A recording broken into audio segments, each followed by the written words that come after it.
Hello, everybody. This is Steven, and welcome back to Mon Carnet de Poche. I am your history fanatic who loves to read anything he can get his hands onto and just read the heck out of it so I can share it with y'all. And thank you for following me on this little journey. Hopefully you've been able to learn some stuff. In our last episode, we actually explored race relations among the urban poor in colonial Mexico City, seeing how plebes navigated racial identities in ways that challenged the rigid caste system that was in place. Today, however, we're turning to another essential aspect of life for the plebes, which was that of labor. In colonial Mexico City, work wasn't just a means of survival, it was a social contract. For the urban poor, labor came with many unspoken expectations, obligations, and even some protections. Employers weren't just bosses, they were patrons who often controlled aspects of their workers' lives beyond the workplace. These labor relationships based on mutual dependency definitely blurred the lines between economic transactions and social bonds. So, today, we're actually going to be asking a big question that I want you all to ponder, which is, how does work shape our social connections? We'll see that while the economic nature of work hasn't changed much, the dynamics of obligation, dependency, and loyalty may not be as different as they seem. And as we explore this patron plebeian labor system, please think about your own work relationships. Do we still have unspoken expectations or social obligations within our jobs today? I know, as a Gen Zer who's barely in the workforce, I ask myself this quite often, and I think we all ought to, because work plays a really big role in our lives. And additionally, before I dive deeper into this video, I want to note that I will be referencing the work of Dr. Robert Cope, who was a fantastic historian. Read his books, please. He's amazing. So I will be quoting a lot of his work. But yeah, let's dive into this and take a closer look at the labor market in colonial Mexico City. Alrighty, so this first section is called the informal labor market of Mexico City. Alrighty, in order to understand labor in colonial Mexico City, we actually need to start with the nature of the work itself. Most of the labor for plebes was rather informal, which means it was completely off the books for the most parts, with no written contracts, licenses, or job security. Workers usually had an oral agreement with their employers. They received their wages in cash and often switched from job to job without leaving any formal records. This informality meant that plebes were largely invisible in the official records. As one document puts it, urban labor markets operated on a largely informal basis. The typical urban worker held no license, had only an oral agreement with his employer, received his wages in cash, and could throughout his lifetime move from one job to another without leaving a trace. One of the few glimpses we actually get into this informal labor market comes from a census data that was taken in 1753. My bad. And this census provides a very rare look at the different types of jobs plebes held and how race intersected with labor. While the data is very limited in many ways, it is enough to definitely show us the diversity of roles plebes filled, from bakers to horsemen to watermen to blacksmiths, and even all the way down to street vendors. They all played a critical role. But even in this largely informal system, certain expectations and hierarchies still shaped plebeian labor. The patron-client relationship extended beyond the wages. Patrons often provided workers with food, shelter, or loans, creating a bond of dependency that went both ways. The system of patronage was about more than just work. It was a social contract, but not the social contract that we know of or speak of in political science. By accepting support from their patron, workers entered into a relationship that came with loyalty and even family-like expectations. And for patrons, it meant controlling not only labor, but parts of their workers' lives outside of the workplace. Think about it. How much of our own work today involves unspoken agreements? Do we sometimes feel expected to be loyal to our jobs beyond what is in our contracts? Is that healthy? to begin with? Like, is it? And as we continue, let's see how race, expectations, and dependency shaped these labor bonds even more deeply in colonial Mexico City. Alrighty, this next section is called social contracts and clientage. So, what exactly was the relationship between patrons and plebes in colonial Mexico City? Unlike today's standard employee-employer dynamic, work relationships back then were more of a social contract, as mentioned earlier. Labor wasn't simply a matter of wages. It was an exchange where the worker's loyalty and services were met with a patron's support and protection. The social expectations between patrons and plebes went beyond simple economics. Patrons often took on a broader role, offering essentials like food, shelter, and sometimes even loans to their workers. This arrangement created bonds of loyalty and dependency. And as Dr. Cope notes, employers pushed into a broader roles of patrons offering food, shelter, loans, and compadrazgo. So in many ways, these patron-client relationships were like a family bond, but a very aggressive one, I guess. Workers relied on their patrons for basic needs and financial support. And in return, patrons expected loyalty and commitment. This wasn't written in any contract per se, but it was a deeply understood and mutually accepted social contract. However, with this support, it also came attached with control. Patrons had significant influence over their workers' lives, often dictating where they lived, how they spent their time, and even who they socialized with. This power dynamic allowed patrons to shape fundamental aspects of their workers' lives. Dr. Cope describes it as a system where employers shaped and, in some instances, controlled fundamental aspects of their workers' lives. Close quote. For example, a patron might insist that a domestic servant live within their household, cutting off the worker's ability to form social ties outside of the patron's sphere. This type of control reinforced the whole dependency of the worker, as their livelihood, home, and even social world were often very much linked directly to the patron. This dependency created a unique power balance. Workers had to be careful not to jeopardize their relationships with their patrons, as this could impact more than just their jobs. It could affect their entire social and economic stability. Yet, this dependence wasn't entirely one-sided. Interestingly, patrons also relied on their workers. These relationships were face-to-face and personal in many cases, meaning that workers could leverage their loyalty or threaten to leave if they weren't treated well. This balance shows that while patrons had an upper hand, the personal nature of these labor relationships allowed plebes to influence their terms. And I feel this is a very important thing to note, because we often have a very negative impact of how employer-employee relationships were or have been historically in Mexico. And I'm not saying that all cases were just and fairly balanced. In many cases, they weren't. However, there is historical records to show that there was, in many cases, in most cases that are recorded at least, some sort of balance. And so we'll see in this next section, these labor dynamics become even more complex when race was added into the equation. Let's take a look at how racial expectations shaped job roles, hiring practices, and opportunities for plebes in colonial Mexico City. So let's put on our little HR hat and dive into it. So this next section is called Race and Labor Expectations. As we continue our look at labor in colonial Mexico City, we have to acknowledge a significant factor shaping the lives of plebeian workers, which is race. The caste system didn't just affect social status, it also impacted the types of work people could do. Each racial group was often linked to a certain job, which reinforced the racial hierarchy set by the Spanish and the social expectations of the time.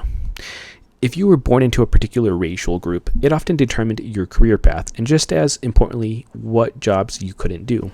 For example, Spanish citizens and peninsulares, those born in Spain, could work as high-ranking officials, government administrators, or landowners. This type of prestigious employment was restricted only to Spaniards, creating a clear divided line between them and the plebeian castes. For indigenous workers, roles were usually restricted to unskilled or manual labor. Indigenous people frequently worked in agriculture as field hands or bakers, and sometimes in low-skilled urban trades like street vending. Although they provided essential services, indigenous workers were often excluded from skilled artisan work or domestic roles within elite households, which were often considered a step up in status. Now, mestizos who had mixed Spanish and indigenous ancestry had a little more flexibility in the labor market. They could find work as artisans, blacksmiths, and low-level clerks. Mestizos were often able to enter skilled trades, but they were still barred from higher-ranking governments or administrative roles held by Spanish. This flexibility allowed them some social mobility, but still kept them within the boundaries of the caste system. Mulattoes with both African and European ancestry often found work as domestic servants, cooks, and in some skilled trades like shoemaking or tailoring. However, Spanish employers tended to prefer black slaves over mulattoes for household roles. This preference impacted wages, job stability, and the opportunities available for mulattoes, as they competed within a limited and racially segmented job market. The racial hierarchy also influenced pay scales and job security. According to documents, Spanish evaluations of the castas' relative worth had a direct impact on their life chances. Black slaves sold for about 20 to 25% more than mulattoes in the same age group. This preference for black slaves over mulattoes reinforced the social hierarchy in labor. Now, these racialized job roles didn't just restrict social mobility, they also shaped the entire community of folks who shared similar occupations. For example, if you were born into an indigenous family of bakers, you were likely to follow in your family's footsteps, reinforcing the job expectations set by the caste system. These occupational roles created a social environment that further reinforced racial identities while giving each group a distinct role within the colonial economy. People from different racial groups formed close-knit communities centered around these shared occupations, creating social bonds but also binding them to the roles expected by society. And as we move forward, let's explore how these racial and occupational ties led to unique forms of control and resistance within the labor system. In the next section, we'll look at how debt and coerced labor practices like debt peonage became tools that patrons used to bind workers to their roles, and what this meant for plebeian freedom. Alrighty, in this next section, we will be talking about the role of debt peonage, and coerced labor. Sorry, that word is really weird. I don't know how to pronounce it that well. I looked it up, and I don't think I'll ever get it right. So, apologies if it sounds like something else. It's not what I intended it to be. Alrighty, so now that we understand how race and occupation were intertwined in colonial Mexico City, let's look at another force that bound plebes to their patrons, which was debt peonage. I don't know how to say that word again. Anyways, this practice used debt to keep workers tied to their jobs, creating a system of coerced labor that was difficult and sometimes impossible to escape. Debt peonage, whatever, worked like this. Essentially, patrons would offer loans or advances to workers, often under the guise of helping out during difficult times. In reality, these loans were a powerful tool to control. Once a worker accepted the loan, they were effectively bound to the patron until the debt was repaid, something that could take years if it had happened at all. I don't know if that reminds you of anything, but I think a lot of people find themselves in similar situations nowadays. Not maybe as intense as that, but still in similar situations. Alrighty. This cycle was even more difficult to break for indigenous and black workers, who were often targeted for debt peonage due to their already limited social and economic mobility. With few options, they had little choices but to accept loans from patrons, reinforcing the caste-based restrictions on labor roles and opportunities. And a striking example of this dependency is seen in the case of Antonio de la Peña, an employer who managed to bind many of his workers through debt. In 1697, Indian bakers under Peña's employ formally complained about these oppressive debt practices that kept them from seeking fairer work conditions. Their testimonies illustrated how debt bound them to harsh labor practices under the patron's control. But complaints like these were rare, and legal protections for plebes were minimal at best. Even though some workers tried to resist, the debt system was so deeply entrenched in the social fabrics of colonial Mexico that breaking free was nearly impossible. In addition to loans, patrons sometimes provided workers with essential goods like food, clothing, and housing, which were added to their debts. This made it even harder for plebes to pay off their obligations as their day-to-day necessities further deepened their dependency. The debt peonage system shows us how deeply intertwined economic survival and social control were in colonial Mexico. These debts weren't just financial burdens, they were a means of binding workers to a single patron, creating a cycle that limited plebes' freedom and reinforced the colonial hierarchy. And actually, when we look at all the negative aspects of colonial society in Mexico, a lot of people definitely highlight this negative practice that was practiced among patrons. And as we move on to our next section, let's explore how plebes found ways to resist these exploitative labor practices, and in some cases, even managed to achieve social mobility despite the barriers they faced.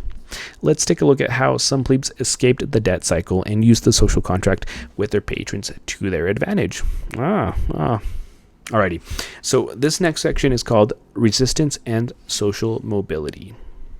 As we've seen, debt peonage, or however you say that word, sorry, you can look at it on the screen when I've posted it, but this debt peonage was a powerful tool of control in colonial Mexico City. But plebes weren't passive victims in this system. Many found creative ways to resist exploitation and occasionally even managed to break free from the cycle of dependency. One common form of resistance was job hopping. Something that is very popular nowadays, at least among my peers. I've noticed it like crazy. Since much of the plebeian labor was informal, workers could change jobs frequently, using this flexibility to negotiate better conditions or escape particularly exploitative patrons. By switching employers, plebes gained leverage, seeking out patrons who offered fairer terms and or fewer obligations. Another way plebes resisted was through what we might call strategic loyalty. Workers who showed dedication to their patrons could sometimes earn valuable rewards, such as food, lodging, or even cash legacies upon the patron's death. These gifts could provide plebes with a rare chance to improve their social standing or even start their own businesses. According to certain documents, which Dr. Cope goes into, quote, such large gifts, rather than merely tiding their recipients over a difficult period, could alter their lifestyles, providing the basic for new careers and economic ventures, close quote. So in other words, some plebes leveraged their relationships with patrons to create a better future for themselves once their death came. Crazy, but it worked. In rare cases, some plebes even managed to self-purchase their freedom. While more common among enslaved individuals, this form of economic independence allowed a few plebes to break free from patron-client relationships entirely. Others received dowries or professional training that enabled them to enter new trades or move into higher social circles. Resistance wasn't always dramatic. Sometimes it was a matter of everyday negotiations.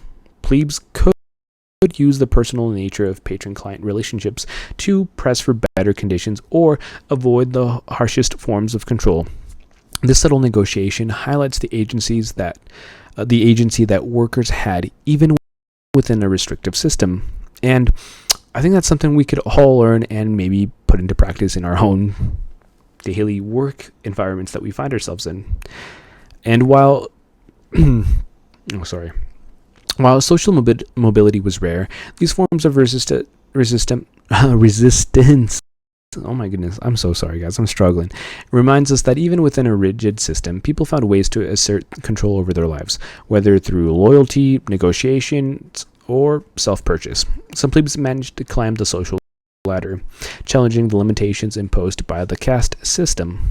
So, despite the challenges posed by debt, peonage, however you say that word, racial restrictions, and limited job opportunities, plebes in colonial Mexico City found ways to resist, survive, and even thrive. So, in this next and final part of the video, we'll reflect on what this means for our understanding of labor and social mobility then and now. Alrighty, this last section is conclusion and reflection time for us. Today, we've taken a deep dive into labor in Colonial Mexico City, where work was much more than a paycheck. For plebes, labor was a complex social contract, binding them to their patrons through expectations, obligations, and sometimes dependency. These patron-client relationships weren't just about economics. They were about survival, loyalty, and navigating the rigid social hierarchy. We saw how race played a defining role, shaping not only how jobs people could have, but also their status and the opportunities available to them. The caste system kept plebes in their place, but workers still found ways to resist through job hopping, negotiation, or strategic loyalty. They used whatever leverage they had to make their lives a little better, proving that even within a restrictive system, agency was possible. This deep dive showed us that while these labor dynamics may seem distant, the legacy of social contracts in work isn't as far removed from our lives as it seems. Today, our work relationships still come with unspoken expectations. Think about it. Have you ever felt obligated to go above and beyond for your boss? Not because it is in your job description, but because of the personal relationship or expectations involved? Yeah. And what about social mobility? Just as plebes had to navigate barriers based on race and class, modern workers often face similar obstacles. Are we truly free from these limitations, or are there still invisible factors shaping who can climb the social ladder? I think most people would argue that there are, and I would be one of them. I definitely feel it and see it. So, anyways, that's just some things to think about. I want to thank you for joining me for this episode on Mon Carnet de Poche. If you found this discussion intriguing, don't forget to subscribe and share your thoughts in the comments below. Do you think work today still has traces of this old patron-client system? Let me know. Drop down in the comments. Let's keep the conversation